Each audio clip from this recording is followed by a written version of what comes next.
This is Suzanne Wagner of the C.G. Jung Institute of Los Angeles. In the next hour, you will be viewing a conversation filmed in 1979 with Dr. Dieter Baumann, a distinguished Jungian analyst of Zurich. Dr. Baumann is the grandson of C.G. Jung. In recent years, Dr. Baumann has divided his time between practicing and teaching in Milano, Italy, as well as in Zurich. You will hear some recollections of his contact over the years with his notable grandfather. During a particularly critical period of World War II, when Dieter was a young boy of 13 or so, his family returned to Zurich in an emergency situation, retreating from their home in Paris, which was under threat of a Nazi invasion. Because of this, Dieter and his family lived for a time in his grandfather's house, and he had daily contact with him. As a prelude to my conversation with Dr. Baumann, you will see a brief conversation he had that day with Liga Pang, an American artist who was born in China and raised in various countries in the Far East. Dr. Baumann was inspired by her to recall a few experiences which linked his grandfather to the spirit of the Far East. This was filmed in September of 1979 at a lakeside meadow near Bollingen on the shores of the Zurichsee. Since you have brought Mrs. Lee with you, that has stimulated me for telling you an interesting story which I remember by Dr. Jung. Namely, I was studying in Paris at the time for a semester, and I had known a Chinese student of philosophy, and I invited him here, and then we went to Bollingen for a few days, and we stayed at Dr.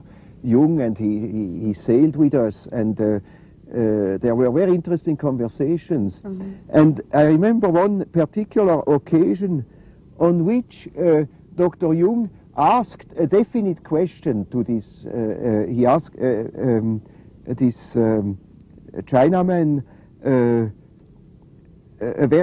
quite a precise question. Mm-hmm. And then this Chinese answered with a long story, a very interesting story.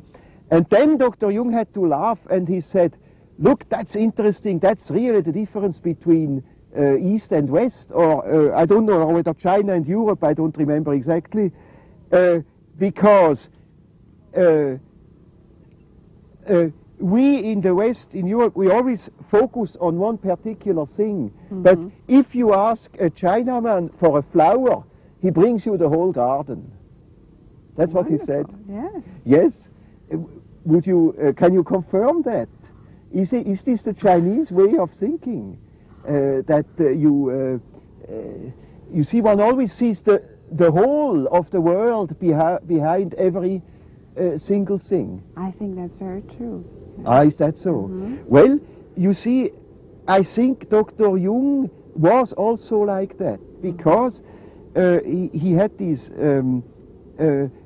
idea of the totality behind. And at the beginning I was telling you that everything he did was so concentrated and so dense with meaning. And I think that links with this experience which now came to my mind. And the other story is quite interesting too, because it was his 80th birthday, mm-hmm. And that was back in Küsnacht in the veranda. And then, you know, everybody had come there and had brought presents and so, and he was in the process of unpacking his presents.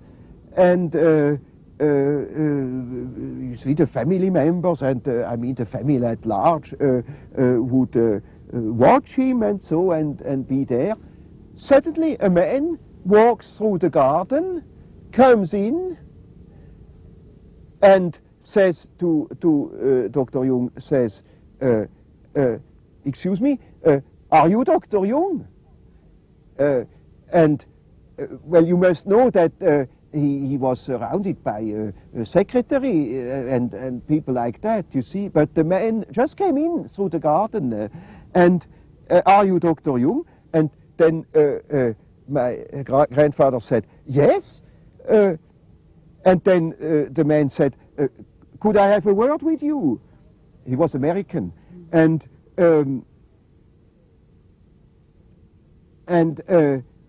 then Jung thought for a moment, and everybody was offended that this man had dared to steal the father and grandfather away from his relatives on his very birthday. But Dr. Jung said yes, and he left for the garden with this man, unknown man, and then everybody didn't know what to do and were rather angry, you know, that he had just gone, and so because anyhow they had always to share him a lot naturally.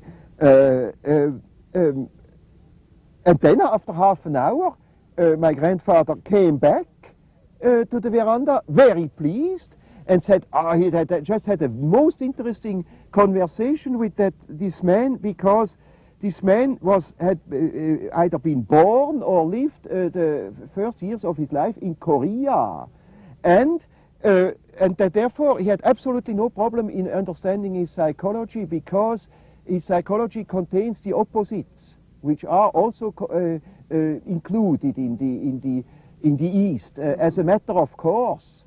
If I'm not quite mistaken, because I saw him a few years later lecturing and heard him lecturing, I think it was Alan Watts, but I'm not quite sure. I think he didn't know it was Jung's birthday. I probably think he knew, because in the Orient, 80th birthday is a very, very important Is that so? birthday. Aha. Probably. The 80th in particular is very, very important. 70th and 80th and Oh, yes. 90th. Ah, that's interesting. Yeah. So, I mean, I think that is... Oh, and I remember I read when I was about 19, I read this book by Mr. Lin Yutang. You know him? The Importance of Living, it's called. He lived in America, a Chinese philosopher who writes in Chinese, and I think now, I don't know whether he's still alive. And it's called The Importance of Living, a book I can recommend to you. It's most interesting. And I remember, it's a philosophy book, but there is a whole chapter on tea and friendship, for instance. And I remember that I told to Dr. Jung about some things I read there, and he was very pleased, and he had something Eastern about him, because he had this opposite, and he was very close to nature as well.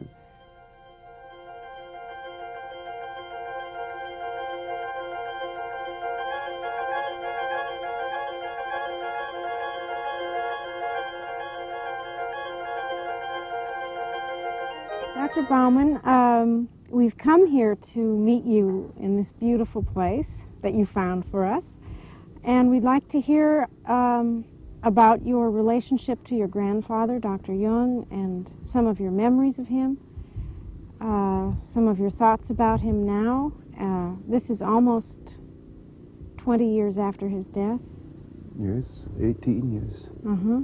Well, I mean, of course, my personal memories and what I read from him and what I have heard from other people, that all forms a network. I mean, it's like the meshes of a network, so I can't single out things so much. But on On the other hand, there are certain things which I must be careful not to say before it's time, because they are still so alive in myself that I have to select things that are of a general interest.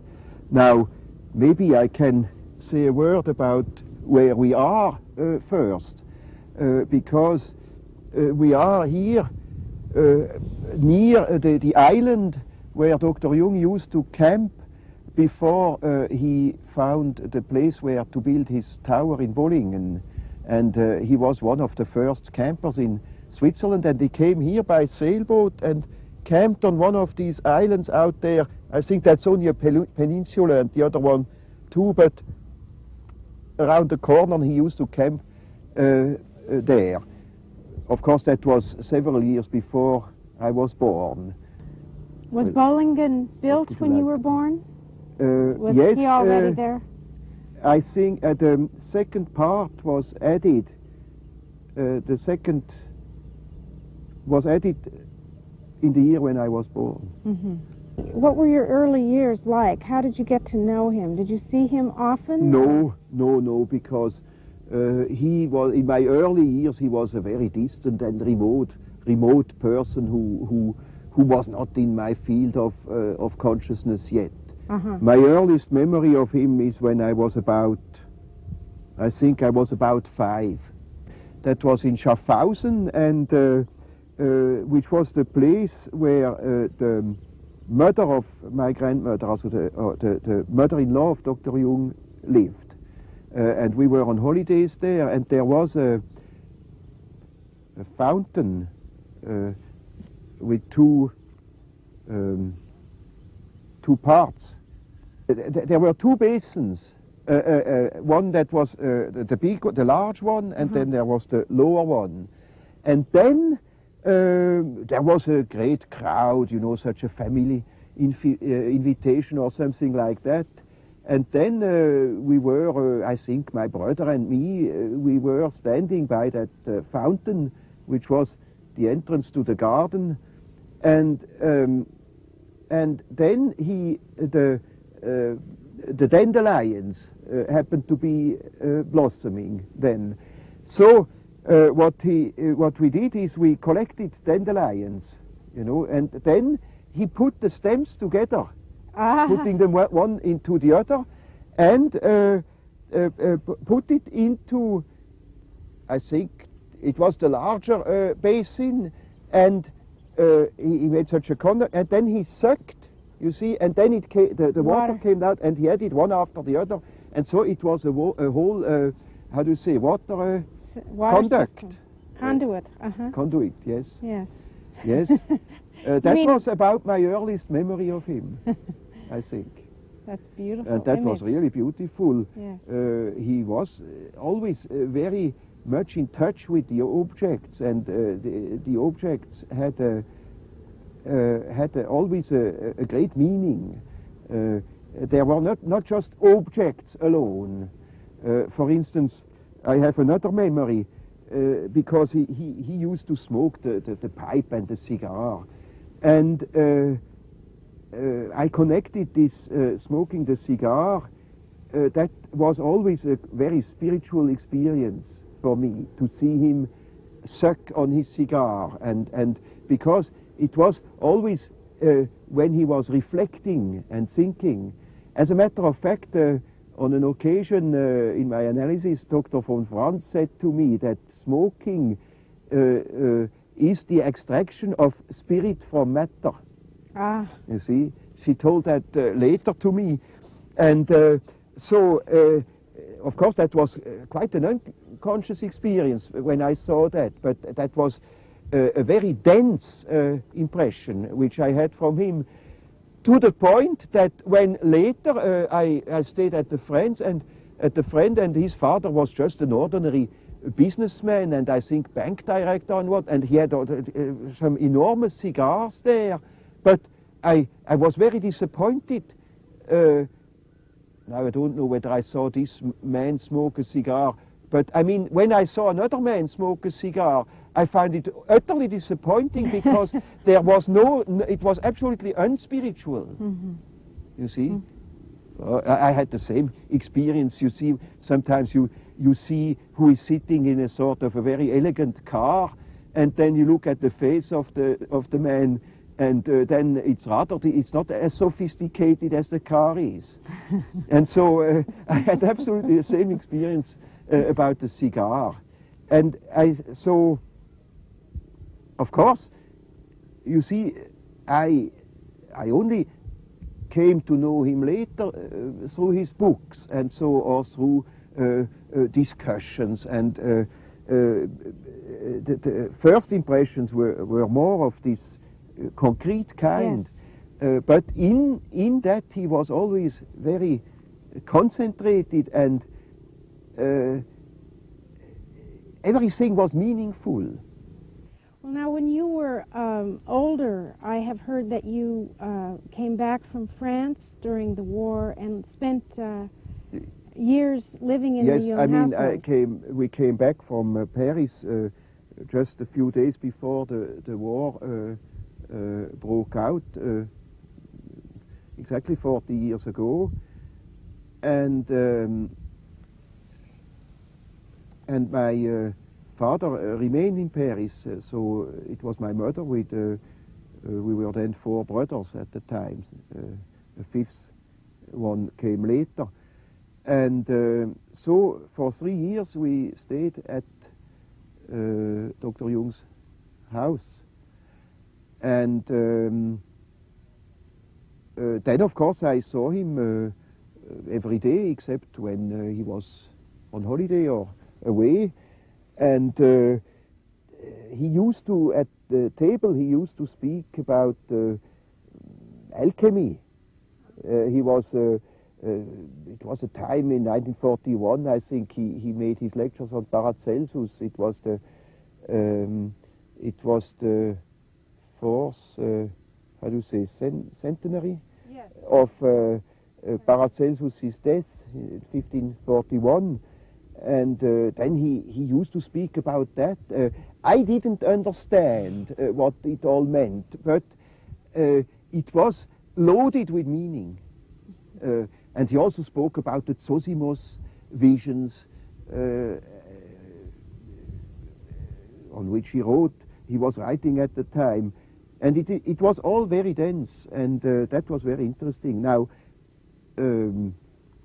he was very interested in chemistry as well, and so he gave me an old book about chemistry which he had by an Englishman called Mr. Roscoe, and it was translated, and that was a very stimulating experience. Did you also have spend time with your grandmother, Emma Jung? Yes, yes, she was a very nice grandmother. I didn't spend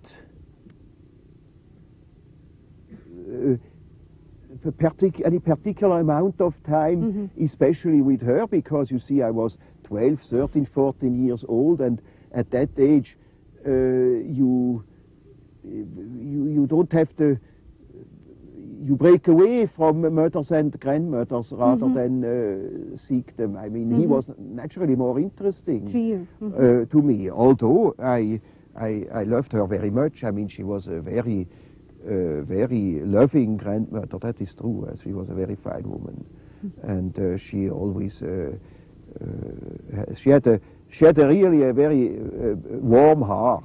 You know, that is true. And I think she was also very, very faithful to him. That's true. When did you yourself begin to realize that your own work would go in the direction of psychology? And well, I think it was towards the end of high school. Also when I finished high school, which is well, high school lasts a little bit longer with us. You see, it lasts until I was rather young. I was one of the youngest of my class, and I was 18 and a half or so when I finished. Were you used to listening to your dreams during this time, with this contact with him? Was he interested in your dreams particularly, or did you talk at all about that? No. Well, yes, of course. You see, that was a matter of course in the family. It was just assumed. It was a matter of course that already when I was a smaller boy, that one would tell one's dreams, and I mean, like it happens, I think, in most families anyhow. But they were not interpreted. Mm-hmm. They were not. I mean, I think when I was 17, I once had quite an intense dream, and then I went to see him, and I told him that dream, mm-hmm. and he interpreted it for me, and he showed me some related pictures in an old book which he took out of his library. Mm-hmm. One of the things that has come up in other interviews is as his work developed, Emma became more and more interested, and then of course she wrote this very great book on the Grail. She spent lots of years on that. Yes, and, yes. I'm interested in the process by which she became more deeply involved in this work, and the idea was a great surprise to me that she did analysis with him. Is that something that you know about? I don't know at all. You don't know? I have no idea. I only know that she was working on the Grail. Uh-huh. She used to say, and she used to give lectures at the club mm-hmm. in Zurich on the Grail, mm-hmm. at the psychological club. Mm-hmm. But I don't know any details. I also don't know. Well, I assume she discussed her dreams with him. Mm-hmm. He was such a pioneer, and yes. Did you know Toni Wolff? Did you get to know her? Yes. Mm-hmm. Oh yes, she came every Sunday afternoon. She came, I think, for coffee, and then she stayed until dinner, and. She was a very fine lady. Uh-huh. Very fine lady, yes. Very distinguished. Did you ever experience her relationship with him as a problem or a betrayal? Or? You know, I didn't, you see, I was a boy, I didn't uh-huh. Realize anything. In particular, you know, he was surrounded. There were also other people coming to visit him, and so she belonged. Mm-hmm. There was no special problem about. No tension about it. Uh-huh. In trying to think about how it must have been for you growing up with such a grandfather, it must have been a process of gradual waking up to the fact that he was such a great man. I mean. Oh yes, that started already. In. Well, you know, that's a fate. Huh. Now, if you are the grandson, it's less of a fate than if you happen to be the son or the daughter, I assume. And you see, I have another name. There are cousins who have the same name. But that is a fate with which I have had to live. Mm-hmm. And it worked in both directions.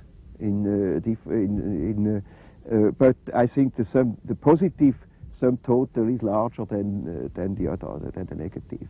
Mm. It started already in Paris when I was a small boy, and I think I was about 9 or so, and then the teachers at that school came to know that I was the grandson of Dr. Jung, and they made a big thing about it, and I didn't know why, of course. Mm-hmm. And then later at school, that was interesting. That was here in Switzerland. We had a very good German teacher who later became professor also at the ETH, at the Swiss Federal Institute of Federal Polytechnical Institute. And he gave excellent analysis of works, of literature works, and he became a very deep thinker and a very famous man later. And he was interested in Jung, and he made his acquaintance later. He was one of the men who was responsible for the honorary doctorate Dr. Jung got at his 80th birthday from the Polytechnicum. And this man, you know, I had still a French accent, and I was not good at pronouncing High German. I spoke the dialect, but the High German I had not really read. So I was rather considered a little bbit on the edge of intelligent people. And but then Marie-Jeanne Schmid, who was my grandfather's secretary, she gave me stationery of his, old stationery that they didn't use anymore, you see, from the office, with his name and address, Professor C.G. Jung and so on. And then I used that at school for my notes as well. And then he looked at me and said, "What's that?" And I said, "Well, that's my note paper." And then he said, "Well, where do you have it from?" And then I said, "Oh, I have it from my grandfather." And then he said, "Well, do you have a printing press at home? Is he a printer?" And then I said, no. And then, of course, he couldn't believe I could have such a grandfather.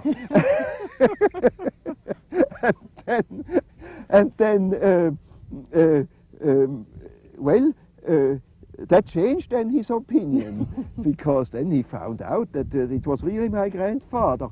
But then, from that moment on certain occasions, well, maybe I should have left out his name, because I really respected him very much. He was really a personality. But later on, you see, when he gave a sort of a psychological explanation of something literary, he would say to me, "Isn't it, Baumann?" You see, as if I, you see, would know. So that, of course, is a fate that has accompanied me later, because it was projected on me that I would be familiar with all these things by contamination, even with such an intelligent man as this. So I think it's an inevitable thing, and that was naturally rather embarrassing. Yes. From the reactions of people who knew that, it was difficult to know how much really concerned me and how much was just a projection. Did you ever talk to your grandfather about that at all? Yes, once I complained, because it's not so easy, of course, to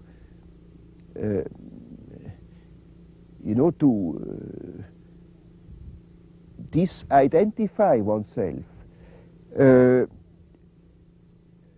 But you see, he had always a great respect for the other personality, the personality of the other person, and that he had with me too.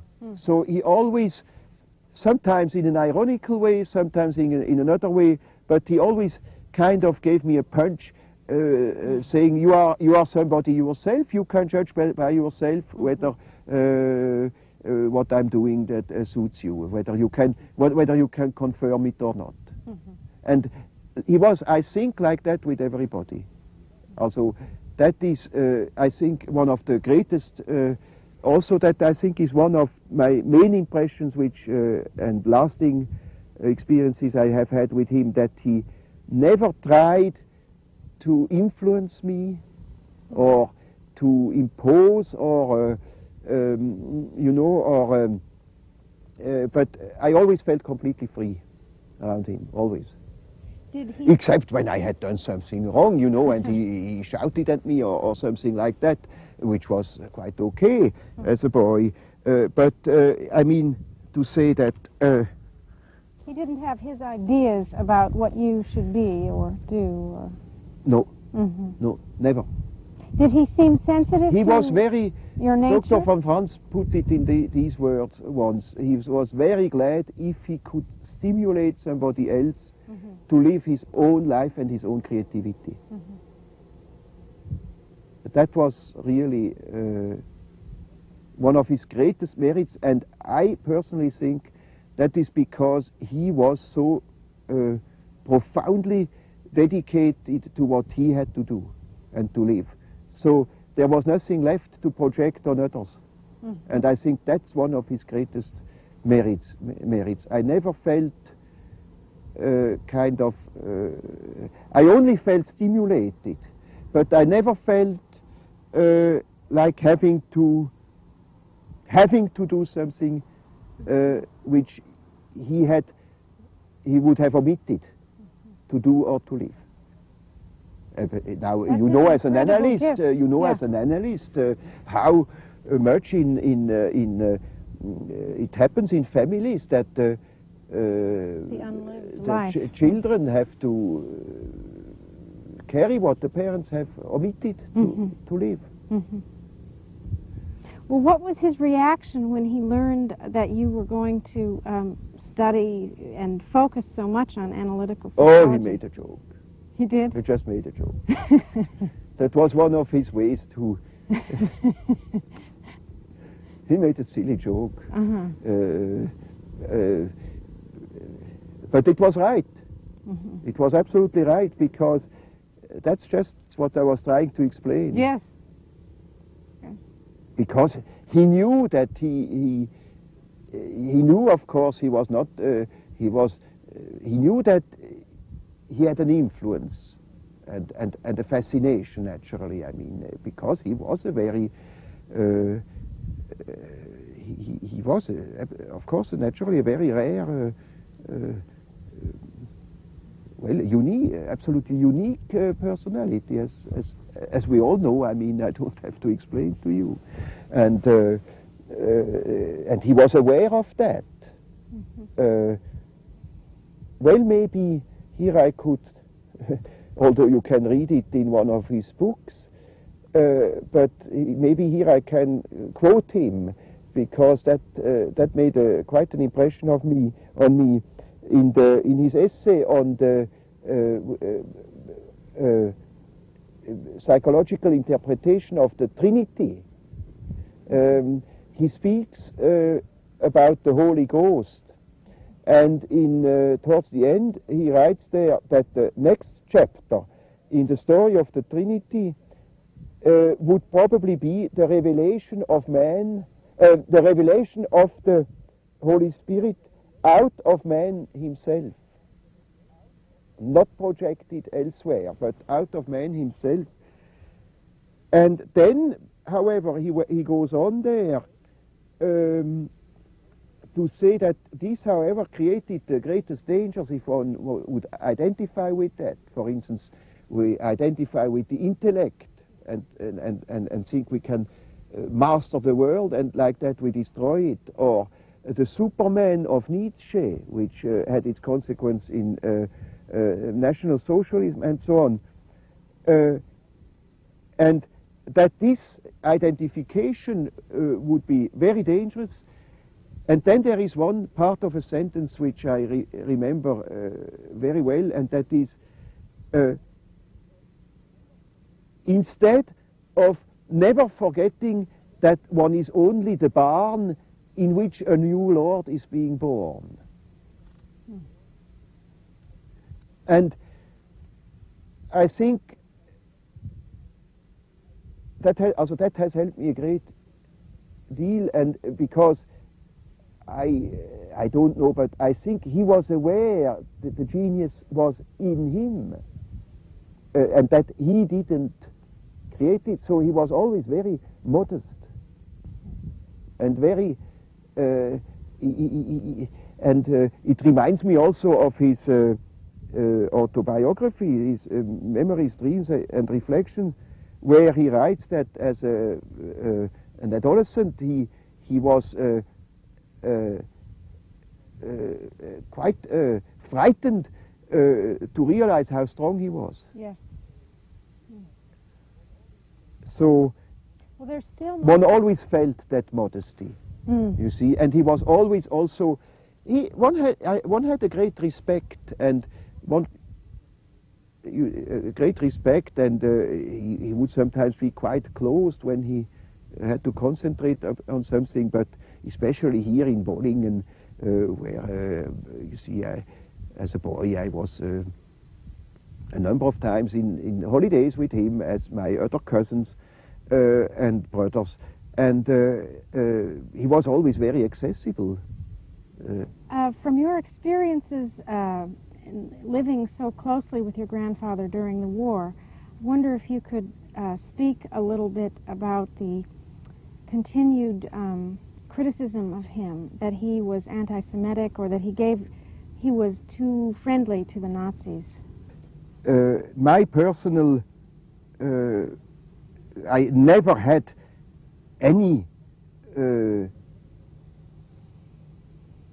suspicion at all. Quite on the contrary, I remember the day the war broke out. We were here in Bollingen, and we went to the house of the parents of Mr. Hans Kuhn, and because they had a radio, and that was the day the German troops marched into Poland on the 1st of September 1939, exactly 40 years ago. And I remember I was 12 years old, and I remember we listened to Hitler's speech, and I remember how my grandfather was absolutely furious and furious and sad, and he I mean he cursed Hitler. He really cursed him. That I know for sure, and it was always like that also during the war. I remember he had a map, you know, of the war front, especially in Russia, where he put all the, you know, the two armies with pins of different colors, and he was, and sometimes there was a comment about, naturally we commented at the table what we read in the newspapers and so, and his comments about Hitler were, and the Nazis were always completely against, naturally. Mrs. Kluger for a time during the war helped out as a secretary. Maybe you can ask her. I remember she was there, her name was still Miss Scherf at the time, and she was his secretary while I think Marie-Jeanne Schmid, who was his secretary, I think she was in the female auxiliary service.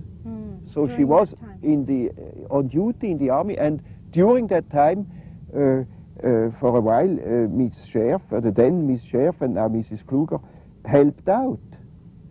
He had Jewish analysis, and he. But if somebody reads carefully his letters, it's quite clear what he means.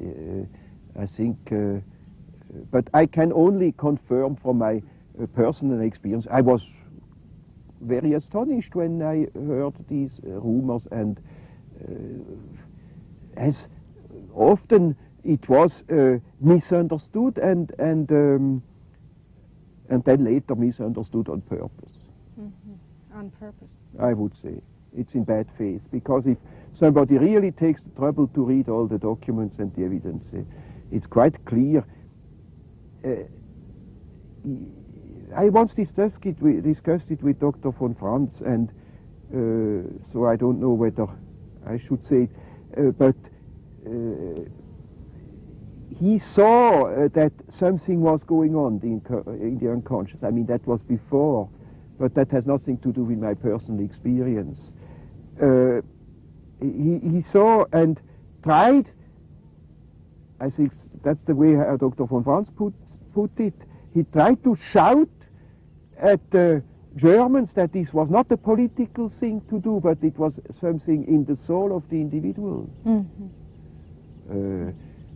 my opinion, well, it's not especially my opinion, I think it's like Jung said it himself. He wrote an essay on Wotan in 1936, and after the war he wrote an essay called After the Catastrophe, and dealing with the question of guilt.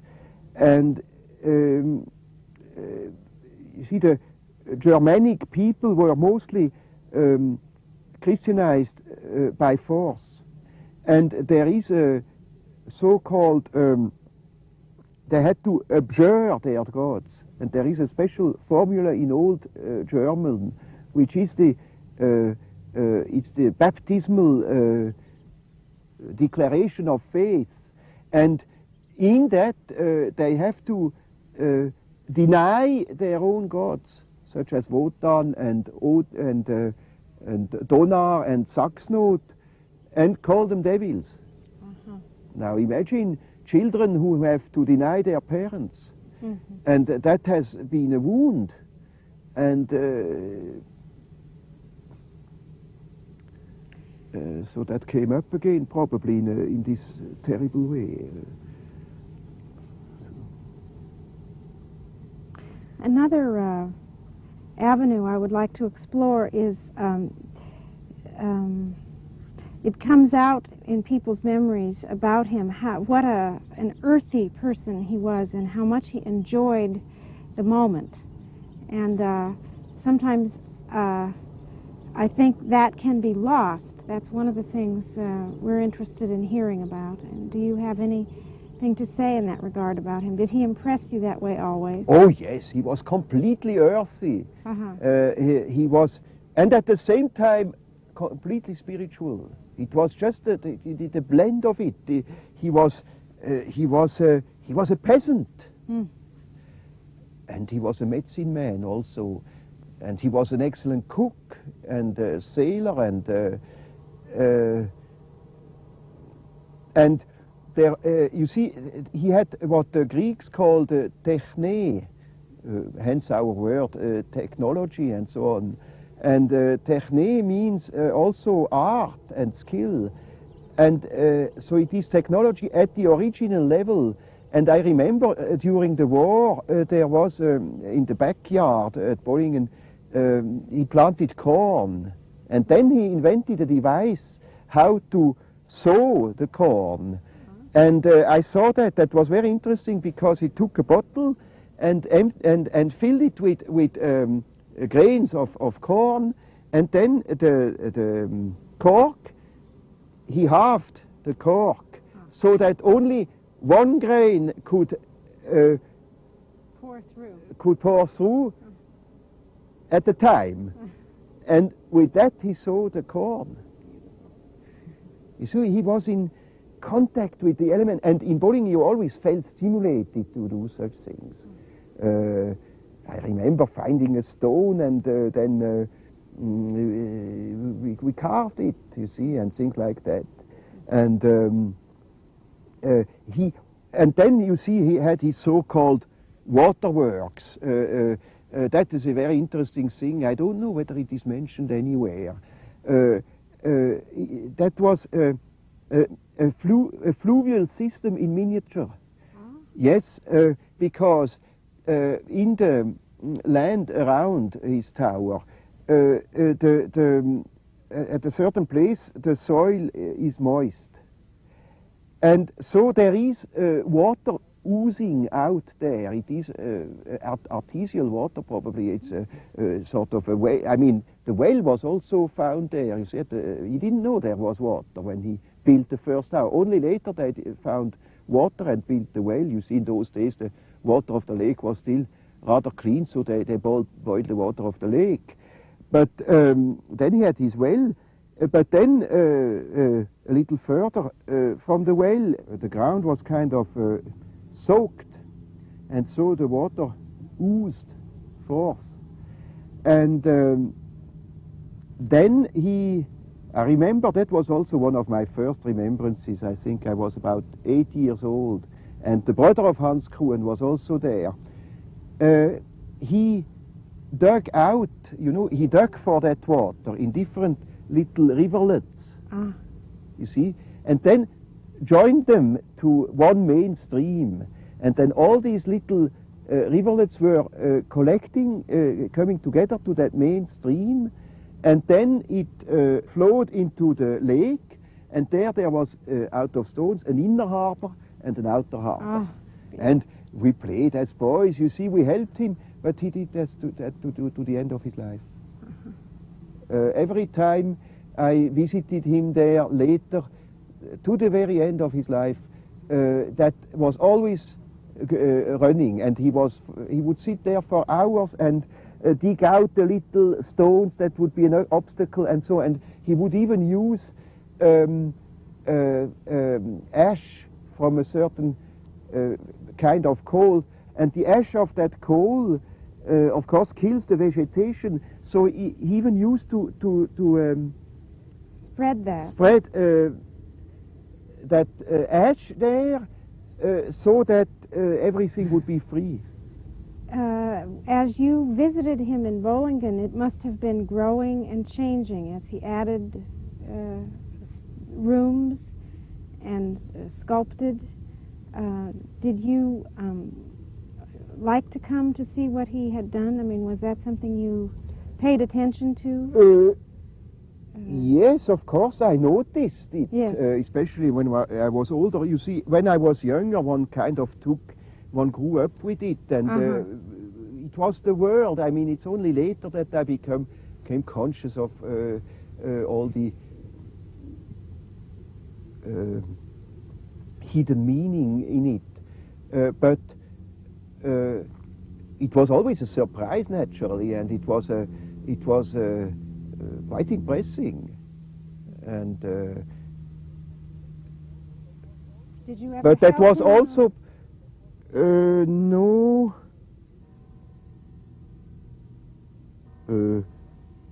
No, not in the building proper. In minor things, I had to help him. I helped him to mend the dam, you know, at his harbor where he had his sailing boat and things like that. But Did he ever talk to you at all about the paintings? no, No. no.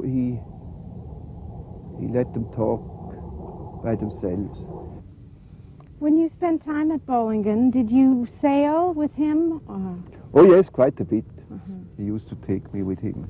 Did he teach you? He taught me to sail, how to sail. Yes, he was quite a salesman. Oh, that's interesting, because I remember on one occasion he told me that if one sails, then one curses. That's part of the thing. And only years later I have an Italian friend. He's also an analyst, Dr. Vitale from Milan, and he's quite a sailor too on the Mediterranean. And he told me that in the old Genoese merchant marine,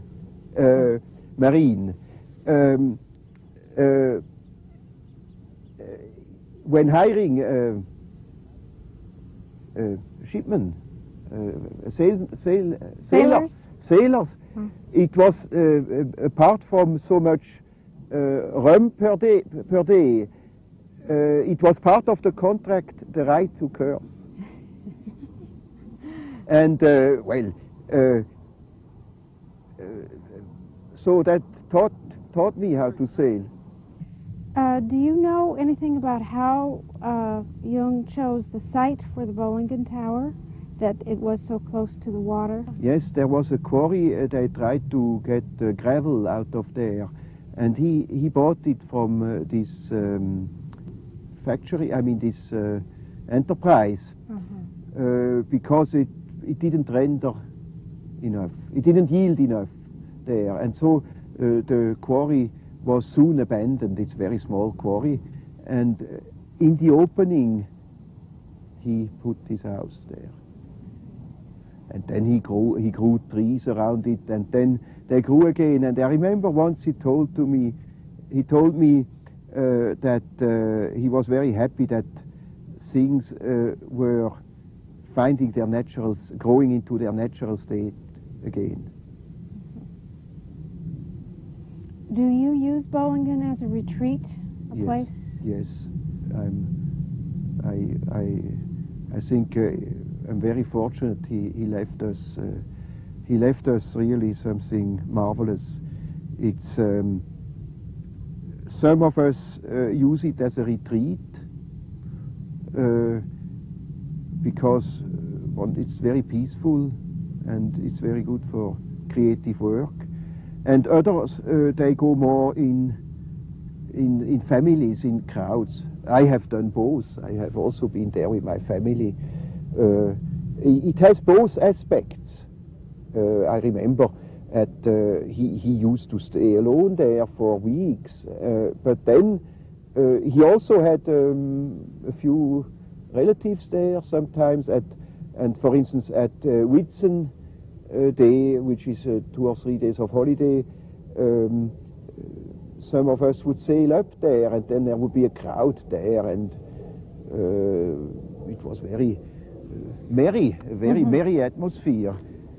And did he cook for people when they came for these family gatherings? Yes, he cooked almost always.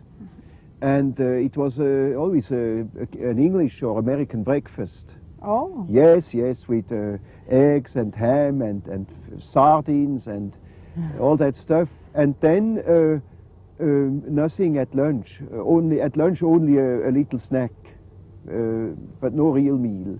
And then in the evening, the big meal. And he made wonderful roasts like that. Yes. And There is no electricity in Bollingen. no electricity. That would spoil it completely. Because one lives with the elements and there is a pump for the water and petrol lamps. He seems to have been so related to the earth and to sensation there, and yet that must have been his other side. He was so intuitive. Yes, he lived his sensation, I think, in its natural state, and therefore it was very creative. He lived in touch. For instance, he looked at the wall in his last years. He looked at the wall. You see, there are these carvings which one sees in the books, and so, and he looked as you look into the clouds, and then you see the irregularities of the stone would create that picture, and then he would carve it out.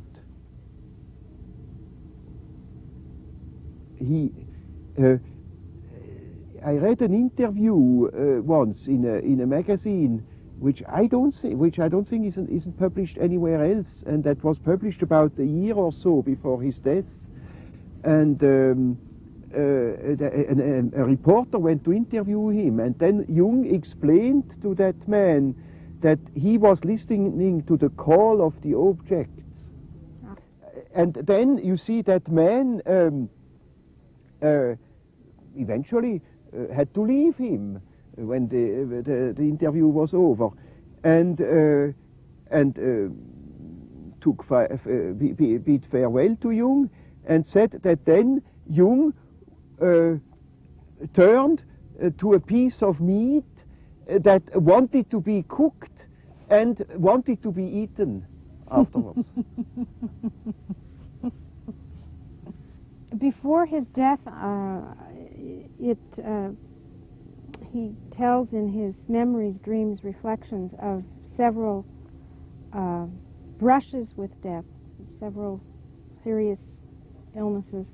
I wondered how so there was a kind of approach to death. I wondered how the death of your grandfather affected you. Well, naturally, I can't say too much because it's quite personal, but of course it gave me a feeling of increased responsibility, because as long as he was alive, of course in the very difficult cases or difficult problems, and so one could always turn to him or had at the back of one's mind, well, we can still ask him, and of course I thought in the same way, but now about, you see, these brushes of death, I didn't know these things very well. I mean, I visited him when he had his heart infarctus at the hospital, and but what I noticed in him when he became older was that he took a distance from things and tried to look at their meaning more than be directly affected. He had he looked at things, but he shielded himself off from what was only sensation about them or only concrete.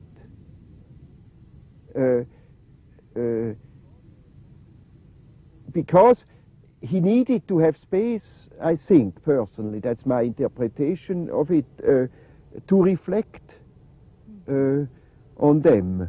And one product of this reflection is his book called The Undiscovered Self,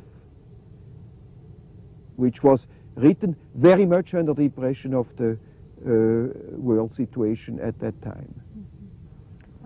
Are you saying in a way he became more introverted, more within himself? No, but well, it was not naturally the impression of an old man for whom it was very strange to say things seemed to matter a lot to him, and he was always very present and very concerned also about the future of life on this globe and of mankind. But he needed, I think he needed space and quietness to meditate about them and to find as much answer as he could find. It's very difficult to express in words. It was at the same time, I think, a total participation. He was also paradoxical, and he, as you know, he considered the paradox as one of the greatest values, because only the paradox comes. He writes that in his foreword to Psychology and Alchemy. Only the paradox comes closest to the unexplainable, to the mystery, to the self.